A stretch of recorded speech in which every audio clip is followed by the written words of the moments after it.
દરેક નીતિની સામે કાયદાની રીતે ઊભો રહેતો SSK ન્યૂઝ ચેનલ। બિહારના પટના ખાતે બાળ પોલીસ મથકમાં 11 વર્ષથી હત્યા પ્રયાસ સહિતના ગુનામાં વોન્ટેડ આરોપીને પુણા પોલીસે ઝડપી પાડ્યો હતો।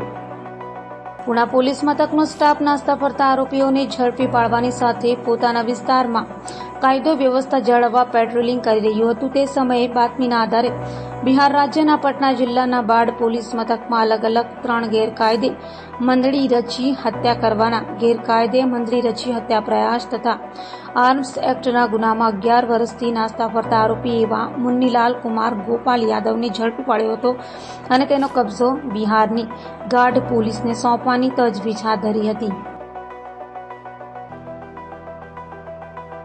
પુણા પોલીસ સ્ટેશન વિસ્તારમાં બનેલ ગુનાઓ શોધી કાઢવા અને વોન્ટેડ આરોપીઓ પકડવા માટે સૂચના કરેલ હોય પુણા પોલીસે 11 વર્ષથી બિહાર રાજ્યના પટના જિલ્લાના બાઢ પોલીસ સ્ટેશનમાં ગેરકાયદેસર મંડળી રચી ખૂન કરવાનો તેમજ ગેરકાયદેસર મંડળી રચી ખૂનની કોશિશ કરવાનો તેમજ આર્મ્સ એક્ટનો એમ 3 ગંભીર પ્રકારના ગુનામાં 11 વર્ષથી વોન્ટેડ આરોપી જે પોતે બિહાર છોડી અને સુરત શહેરમાં છુપાયો હોવાની પુણા પોલીસ સ્ટેશનના ઇન્સ્પેક્ટરશ્રીને તથા સર્વેલન્સ ટીમને બાતમી હકીકત મળતા તેને પકડી પાડેલ છે અને આરોપીઓને પૂછપરછ કરતા તે બિહારના પટના જિલ્લાના બાઢ પોલીસ સ્ટેશનમાં rioting with murder with arms act તેમજ rioting with attempt to murder with arms act અને એક આર્મ્સ એક્ટ એમ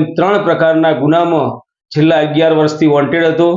બિહાર રાજ્ય પોલીસને આરોપી બાબતે જાણ કરવામાં આવે છે અને બિહાર પોલીસ આરોપીનો કબજો લેવા માટે ટૂંક સમયમાં આવનાર છે। આમ પુણા પોલીસ સ્ટેશનને માનનીય પોલીસ કમિશનરશ્રીના માર્ગદર્શન હેઠળ 11 વર્ષથી નાસ્તા ફરતા આરોપીને પકડવામાં સફળતા સાંપડેલ છે। દરેક નીતિની સામે કાયદાની રીતે ઊભો રહેતો SSK ન્યૂઝ ચેનલ।